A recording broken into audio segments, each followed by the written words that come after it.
Hello and welcome to Sports This Morning. I'm Cecilia Omogbe. I am Tai Salam. It's great to have you join us again. Let's begin with this news coming out of FIFA. And everyone at FIFA actually supporting Gianni Infantino because they don't want him to step down. And of course, the FIFA Administrative Secretary has described it as grotesque and absurd. That's the allegation levied against Gianni Infantino. And they don't want him to step down because for them, they are not criminal charges, and the charges are actually unfair. Yeah, well, that's according to them. But according to the prosecutors, Gianni Infantino's got a case to answer, and that's just what it is. So we're going to have to wait and see how that particular case pans out. Also on the show, finally, tennis is back. The WTA Tour, to be precise, is back after 5 months because after 5 months out because of the COVID-19 pandemic. It returned with the Palermo Ladies Open yesterday. It's a good one for all the tennis players that are right there. But then the number one seed and some other players are not part of it. Also on the program, it's the NBA. LA Lakers, their number one seed. It was never in doubt. They were just waiting for the time to clinch that number one seed in the Western Conference. And this guy right here, Anthony Davis, scored 42 points and he grabbed 12 rebounds for the Lakers to get that. And they won over Utah Jazz, 116 and 106 on the night. Fantastic win for the LA Lakers. And like you said, Cecilia, I was never in doubt. The Lakers have been the most consistent side in the Western Conference this season, even before COVID-19, suspended the season. And it's good to see them back playing good basketball. They're returning to the playoffs, and they are returning as the number one seed in the Western Conference. That's what we're going to start the show from today, by bringing you all the results of the matches played last night in the NBA restarts in the Orlando bubble. Of course, you all know that already. And some very interesting results to run through. We talked about Lakers defeating the Utah Jazz already. 116-108, that's how it ended. And the Lakers rebounded from losing against the Toronto Raptors for the 11th time. Wow. When are they going to beat those guys? We'll see. They keep trying. They're going to keep trying and all of that. We'll talk about the special performances that are coming from Anthony Davis later on the show. Elsewhere, the Grizzlies lost for the third time since the NBA restarted. This time they lost to the New Orleans Pelicans, 109-99. 10-point win there for New Orleans. The Raptors, defending champions, playing like champs. Yeah, no one is really saying anything about them. They're going under the radar. They won their own game against Miami Heat, 107-103. That's their 6th straight win now, which leaves them second in the Eastern Conference behind the Milwaukee Bucks. Elsewhere, the Spurs 130-132 loss against the Philadelphia 76ers. The Nuggets 121-113 win over OKC. That went into overtime. Overtime, yeah. And they needed big performances of course, Nikola Jokic in that particular game to get the victory. Last but not the least is the Pacers 111-100 over the Washington Wizards. The Wizards are not going to make the playoffs. Of course, I mean, it is obvious. I don't even know why they're here, but they're here because they're trying to make the playoffs. But then TJ Warren recorded a game high of 34 points in that one. So at the end of the day, I just feel that's the Wizards. Okay, they've just completed the numbers, 22. That's more like it. They have come to complete the numbers. Because even Washington fans don't understand why they are, being subjected to watching atrocious basketball for the rest of the season. Let's talk about the Lakers and the Utah Jazz.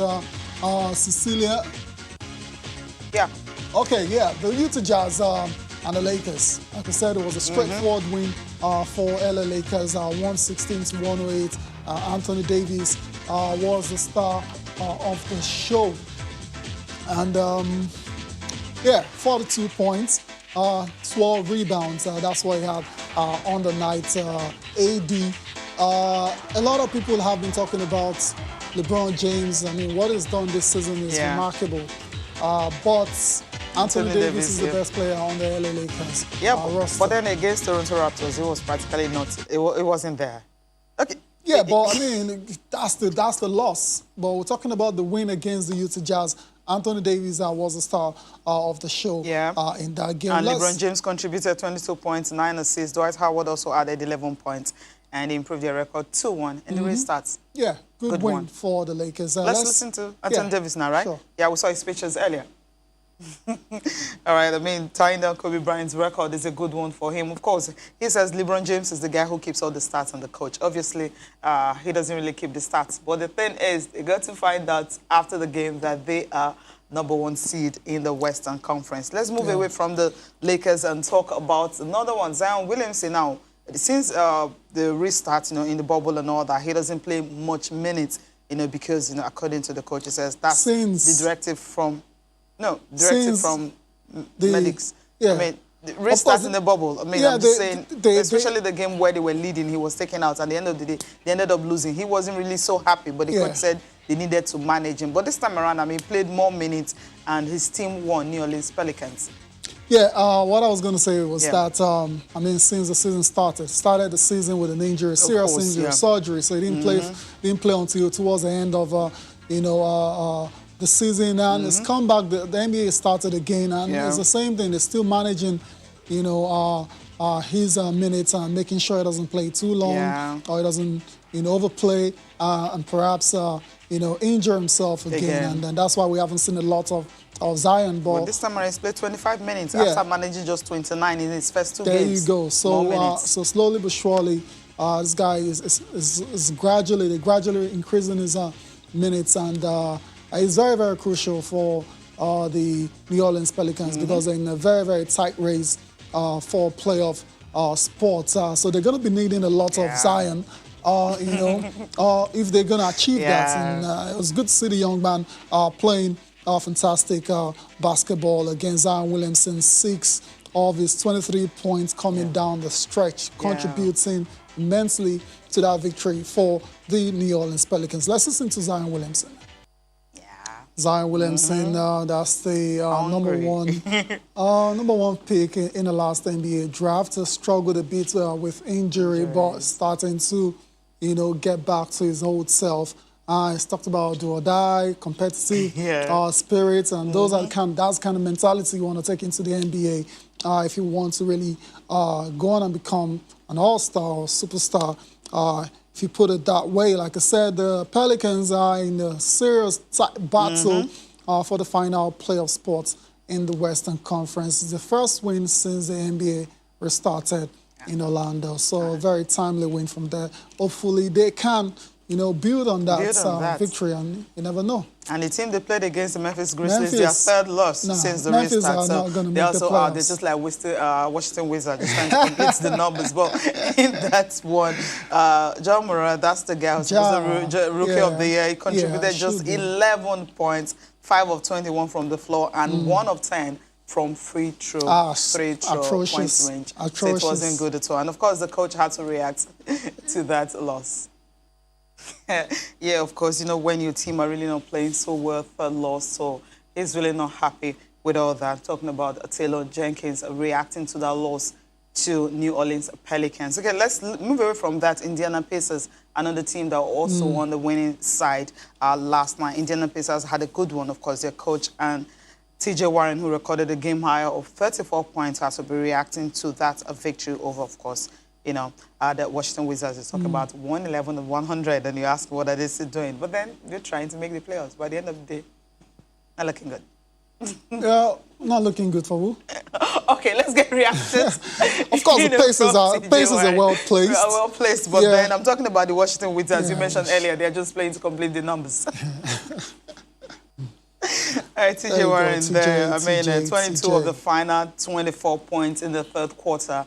And that was all they needed for that victory over the Washington Wizards. Yeah, you can say that again. TJ Warren has been the star of the NBA restart. Let's put it that way. A couple of days earlier, 53 points, career best. Yeah. Follows it up with another 30-point performance. Yeah. And TJ Warren, no one is talking about Victor Oladipo again because Victor is struggling with injuries and all that. But it's good to see a player step up for the Indiana Pacers. And that takes us to our top performers on the night. The players stood out for their teams and helped their teams get very important victories. We're going to start with our guy, Fred Van Vliet. Career best, 36 points on the night. to go, along with 6 rebounds and 4 assists. This guy was used to come on from the bench last year on the way to winning the championship. Now he's a starter, and he's still showing he's very capable, and he's about to get paid as well too whenever he signs his new contract. Our next guy is TJ Warren. 13 of 13 free throws. I'm like, incredible. Perfect from the free throw line. 8 of 16 from the floor, 7 of 12 from 3-point range. Let's go on to TJ Warren, 34 points, 11 rebounds and 4 assists. Nikola Jokic, of course, the best big man, the most skilled big man in the NBA for me. 30 points, 12 rebounds, and 10 assists. Last but not the least, Anthony Davis, AD, 42 points on the night, 12 rebounds, and 4 assists. So those are your guys. Those are the guys that stood out for their teams in the NBA. Action will continue tonight in Orlando, Disney World, with some very interesting matchups as well. So the Brooklyn Nets, one of those sides, perhaps he had to make up the number as well. They're going to take on the Milwaukee Bucks. That's the Bucks. Expect them to get from losing to Houston Rockets will just be here. Yeah, they expect the Bucks to get all the victory in this particular one. The Mavericks will take on the Sacramento Kings. The Phoenix Suns versus the LA Clippers. LA Clippers will have to settle for the number 2 spot in the Western Conference.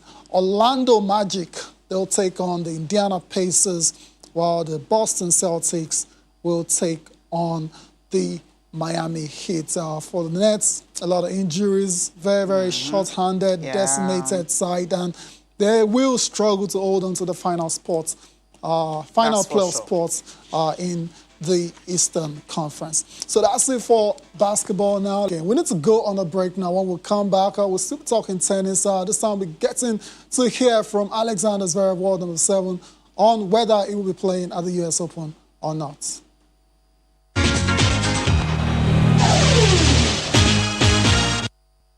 Yeah, welcome back. Well, Badaki today Johnson should be in the studio right now, but then he will be joining us all the way from Lekki via Zoom because he won't be able to make it down traffic, Lagos. Good morning. It's good to have you join us this morning.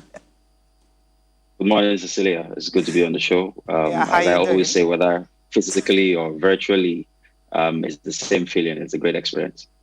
Yeah. Thank you for joining us this morning. Of course, we're kicking off with the CAF Champions League. I mean, Cameroon was supposed to have hosted, but then they pull out, and of course, CAF will have to rejig the whole process of trying to play home and away games for those teams still involved in the CAF Champions League. What do you make of the way CAF usually, more like waits till the dying moment to try and resolve issues like this?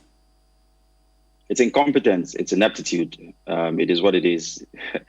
And for the life of me, I don't understand why they keep giving hosting rights to this same Cameroon, which has failed over time, over and over again. They keep pulling out because they just don't have the financial clout, the infrastructure, and maybe the organizational abilities to pull off a competition of any kind. And there's no disrespect to Cameroonians. It's just what it is. You don't bite more than you can chew. If you don't have the capacity to host big tournaments, then don't bid for the hosting rights and then pull out last minute and throw the whole organization into a mess. And that has happened again. And with eggs all over their faces, CAF has now reverted to the home and away format for the last four of the 2 competitions.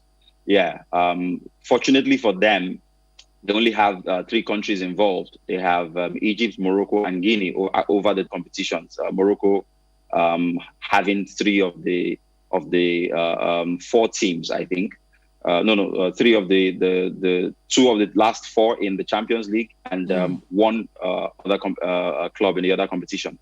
So Guinea, with the home and away, Guinea does have 1 team as well. So what that means is that, there will be home and away, but what that also means is it increases the chances or the risks that the players and the officials will be traveling, will be running, because I don't know how they're going to do all of the coronavirus testing to ensure that the safety precautions are, at 100% to sort of prevent a situation where people get infected or carry infections and go infect other people. All of those logistics, they must have to work out. But again, it is eggs on their faces.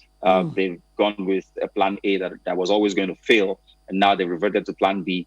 The teams are going to travel, over two legs. And should the two teams come from the same country, then they're, asking countries to bid to host the finals or something like that. Or if the two teams come from the same country, it holds in their country. I don't think there is any country that is interested in hosting the CAF Champions League finals. Let's be honest. I think that over time, and this is my personal opinion, the competition has sort of lost its appeal, its pedigree, and CAF has to do a lot of work in rebuilding this property. When you earmark the host nation for a competition of this size and they pull out, it does a lot of reputational damage to the brand. Does a lot of reputational damage to the organizations, the organization as well. So there's quite a lot of pieces that they've got to figure out. But at least now we know what format the last four of the two competitions will take. But I see where you're coming from. It's not ideal, but it's still good to see that the competition will somehow find a way to be concluded. Let's just give you a rundown of, what CAF have come up with for the semifinals of the CAF Confederation Cup and the Champions League as well. So for the Champions League, that's a top-tier competition in Africa. The semifinal matches will be played on home and away basis. First leg matches will be played on the 25th and 26th of September. That's going to be in Morocco, while the second leg matches will be played on the 2nd and 3rd of October in Egypt. The final, in the principle of fairness, the final will be played at a neutral venue in the event a team from Egypt or Morocco qualify for the semifinals. For the CAF Confederation Cup, the semifinals are between Pyramids of Egypt and Royal of Guinea. It will be played in Casablanca, while the one between RS Berkane of Morocco and Houssa of Morocco will be played at the Prince Moulay Abdallah Stadium in Rabat. Final will be played in Rabat as well. All matches, of course, will be played without fans in the stands. All right, then. So that's it from the CAF competitions and, the organization trying to make sure all these games are concluded. Indeed, let's move on now to Europe. Cecilia, let's talk about Manchester United. I mean, it's the transfer season. Everyone is talking about it. It's going to get everyone talking before the league restarts. Again, Manchester United are in the news. Jadon Sancho, we hear they have agreed personal terms. And personal terms is usually not a problem during these kind of transfers. What is the issue is the both clubs agreeing terms on a fee, on a transfer fee, and that's where United and Borussia Dortmund are still far apart. But at least it's good to know that the player is very interested in going to Old Trafford, and the clubs will just have to get the job done, But let's get your thoughts on this particular potential move, imminent move of Jadon Sancho to Manchester United. It looks like, of course, the player wants to go to United.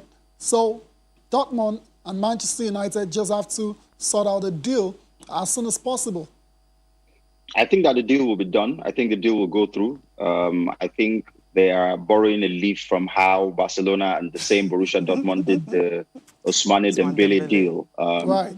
Yeah, so they're going to pay about 60 to 70 million in advance and spread the rest out over a period. So I think the total value of the deal could be between 100 to 110 million pounds, making him the costliest footballer in British football history, over and above what was paid for Pogba and what Real Madrid paid to get Gareth Bale from Tottenham Hotspur back in the day. So Jadon Sancho, without a doubt, is a guy who has a lot of prospect.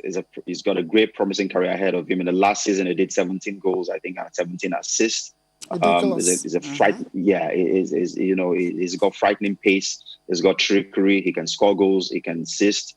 And for a player who was sold for about 17 million by Manchester City only a few years ago, that's an incredible margin Borussia Dortmund is making on the a single player.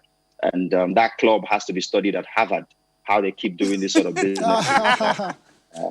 It's a case study, really, to be honest. How do you get a player for 17 million and you're selling him for over 100 million just 2-3 seasons later? But that deal will happen. Manchester United identified him as one of their prime targets for this summer, maybe alongside Jack Grealish from Aston Villa. And there's no reason why that wouldn't happen, because he wants to go back home.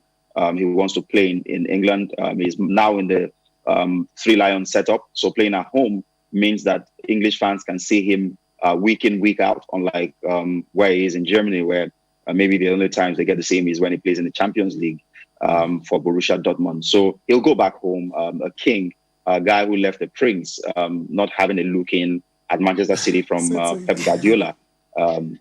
Now he's coming back home with rose petals and the red carpet rolled out. Yeah, as the most expensive British player ever, after not getting a chance to play for City. Manchester City. It's incredible, really, because that amount is just ridiculous. I just feel that maybe because Manchester United really want to get him, and Dortmund are thinking they don't want to sell. But then if you're ready to shell out the money, then we'll take the money. But they have options with Kingsley Coman. Do you think that would do if they don't get to sign Sancho? I think Coman, in terms of skill set, gives you what Sancho gives you, and he's a lot more experienced. But he's also had injury problems in the last few seasons. So he comes with some uncertainties from a fitness standpoint. The safe option, to be honest, will be Sancho. Is young. He's got a greater sell-on value. He does what, maybe 4-5 seasons for United. They can still sell him on to maybe a Real Madrid for world record fee down the line. So. I think this deal will be done. Ole wants him.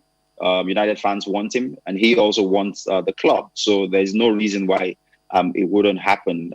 It's just a matter of when, whether tomorrow or next week. The deal definitely is going through.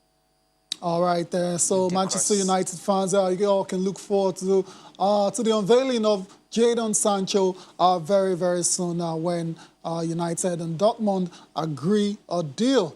Let's go on from Jadon Sancho, a young star, a lot of prospect, very high ceiling, to a player who football fans kind of divides opinions on football fans, especially Chelsea fans. Willian is in the news as well, and we're hearing he's rejected the latest contract offer from Chelsea. It looks to be on his way out from Stamford Bridge. Bada, a Chelsea fan, but if you're a big football fan and you've seen a lot of Willian, like I said, a lot of people are not too convinced about him because his numbers are not great. But he's one of those players I feel contributes a lot to a team's success, and everything he does, or a lot of the things that he does, don't show up in the stats, and that's why I feel. He's not a lot of people are not too convinced about him. But what do you make of the situation with Chelsea? He's over 30. Chelsea typically don't give players over 30 long contracts, but it seems that's what he wants, and he's not getting it. It looks like his stay at Stamford Bridge is over. Well, at the moment, Chelsea have made an offer of 2 years to him, which is quite untypical of them.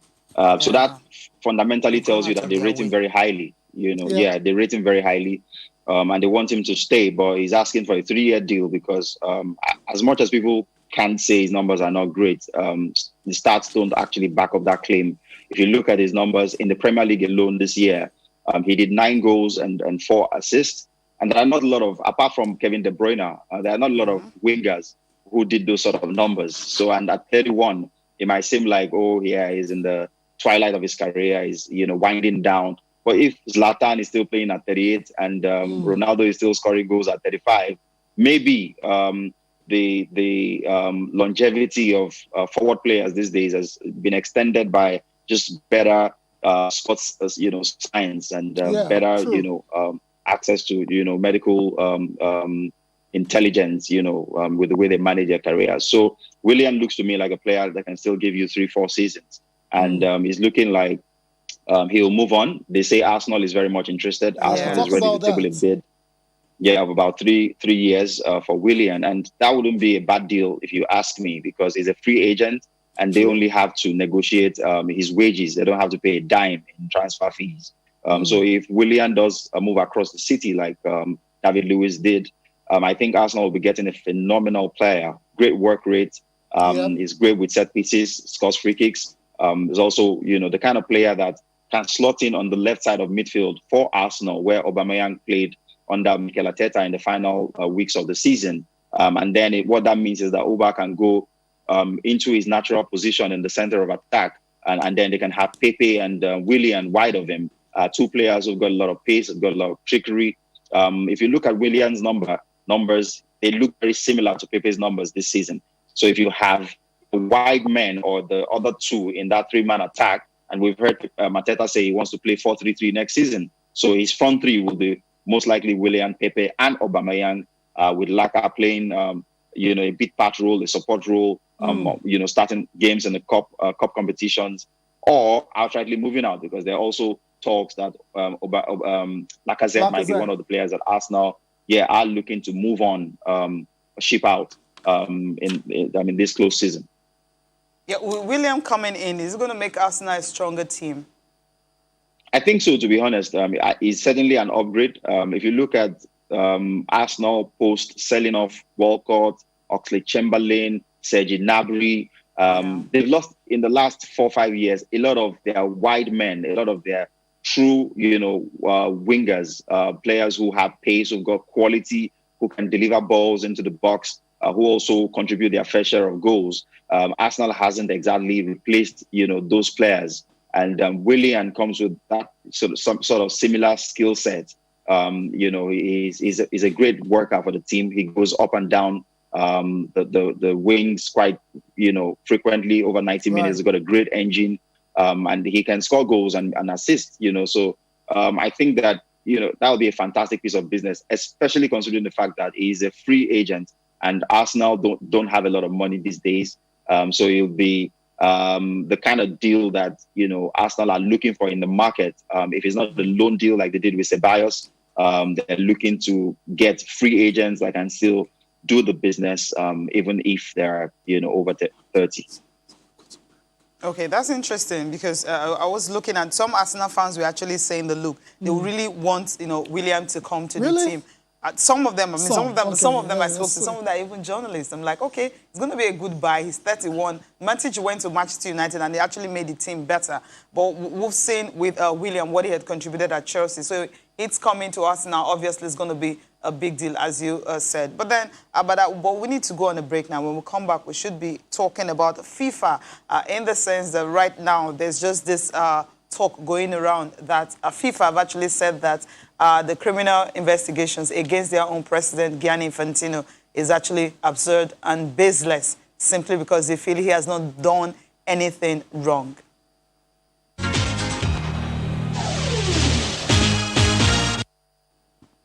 Yeah, that's what they've labeled it: grotesque, unfair, and absurd. So it's something they're really not happy with. We'll get into the thoughts of Bada this morning. What do you think about this? I mean, Gianni Infantino, when he came on, everyone would say, okay, maybe he's more like the purist in FIFA. I mean, something like that.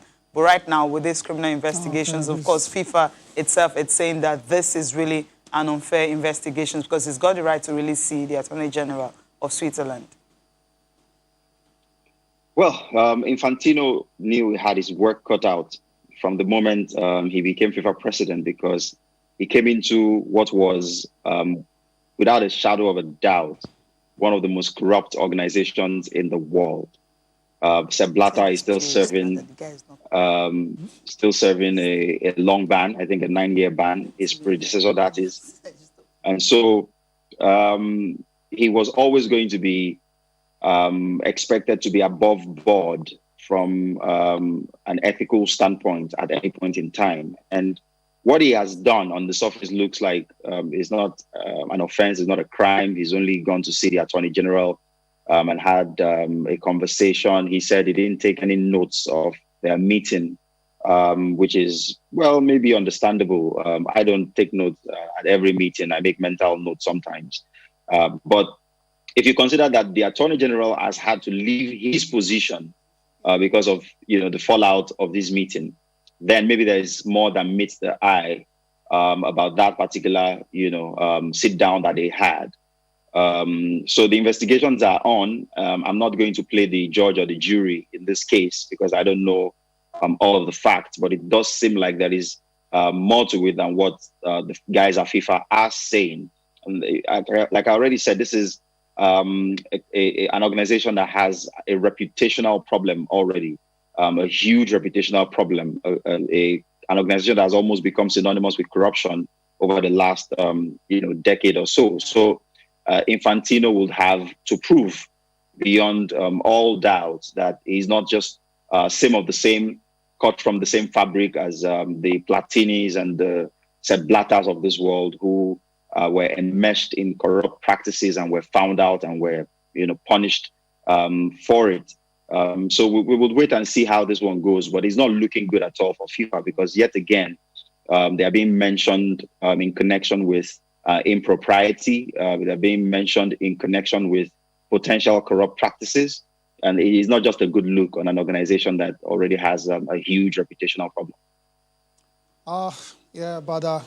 It's a bit unfortunate, but we're going to have to wait and see how this investigation pans out. Of course, FIFA are already talking about reputational damage, the fact that there's criminal proceedings against Gianni Infantino already, but presumption of innocence until the probe is complete. Let's go on to the UEFA Champions League. It's coming back on Friday with a big match between Real Madrid and Manchester City. City look favourites to advance to the quarterfinals after winning the first leg.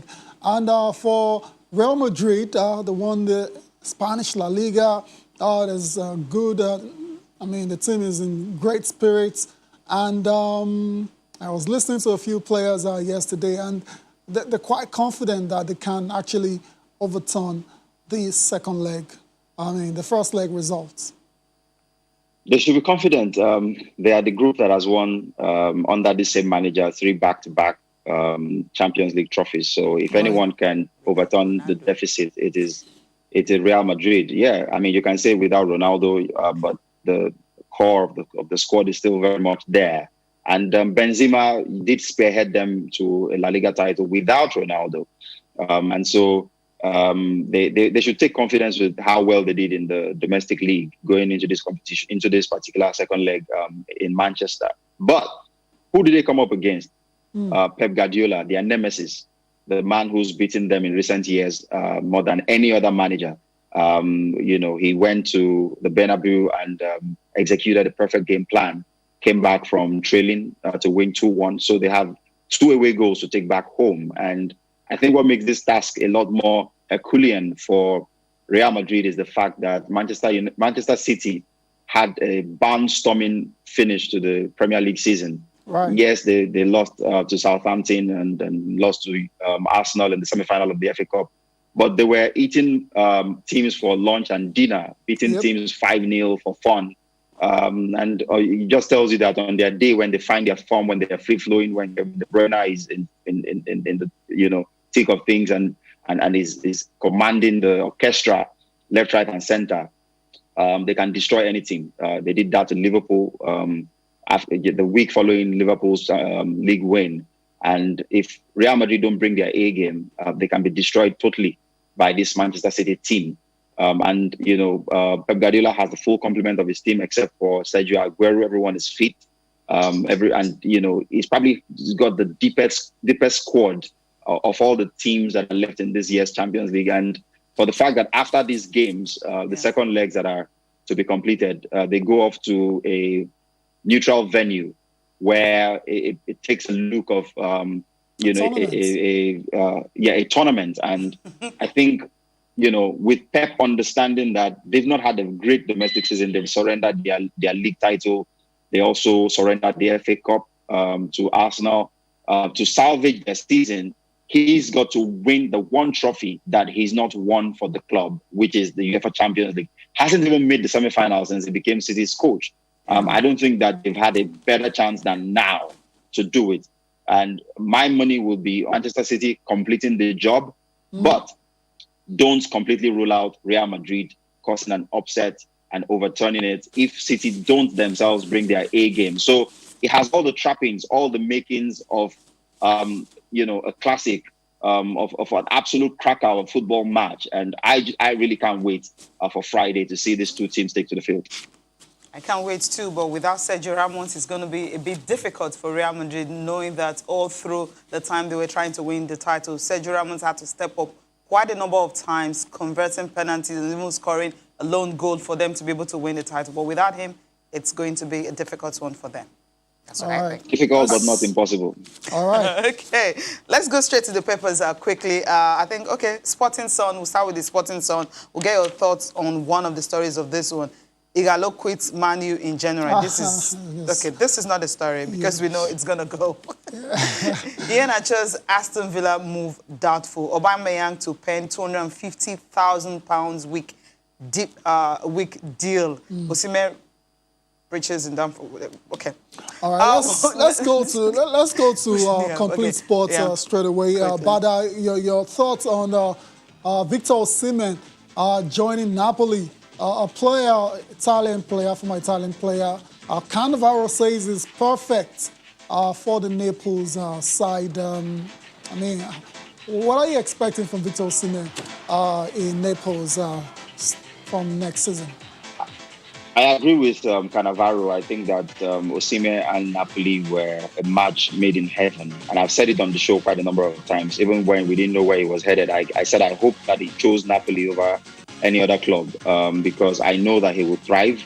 They've got a sound football philosophy, one that emphasizes free-flowing attacking football. And with the talents they've got in the team, the Calleons, the Dries Martins, the Insignes of this world, he would have all of the ammunition required to prosper. And I can't wait for him to, get going for Napoli. He's going to score goals. He's going to score a lot of goals playing for Napoli. And he's going to become one of the best footballers in the world. He's gone there for big money. It must be because they really believe that, he's got all the right ingredients to become a phenomenal player for them. He scored 18 goals last season for Lille. He will kick on from there. I have no doubt whatsoever in my heart or in my mind that Victor Osimhen will be a big success for Napoli. All right, then, Bada, with big money comes big expectations and a lot of pressure as well. We're wishing, hopefully, Osimhen will embrace that and go on to shine for Napoli and Nigeria by extension. But I want to thank you for your time. Hopefully you are able to join us in the studio next week. All right, that's it. That's it for the show. We have to go now, Cecilia. We need to leave the studio. Yeah. Thank you so much for watching. I'm Cecilia Amogbe. I am Tayo Salam. Enjoy the rest of your day.